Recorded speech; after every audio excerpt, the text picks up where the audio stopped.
So last एपिसोडमध्ये आपण route चक्राबद्दल माहिती करून घेतली होती.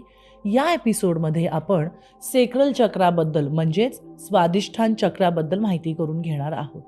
आता हे चक्र नेमकं कुठे असतं?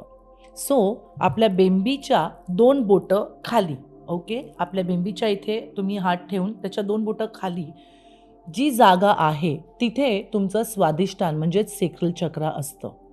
आता सेक्रल चक्राचा रंग जो आहे दॅट इज ऑरेंज कलरचा सेक्रल चक्र असतो. आणि सेक्रल चक्राचं मेन काम काय आहे? क्रिएटिव्हिटी, इमोशन्स, ट्रान्सफॉर्मेशन आणि सेक्शुॲलिटी, सेन्स्युॲलिटी.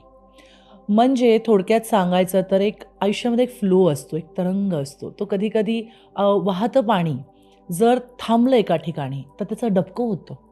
पण तेच वाहतं पाणी जर वाहत राहिलं तर त्याच्यामध्ये जीवनाची निर्मिती तर होतेच, पण ज्या वाटेतनं ते जातं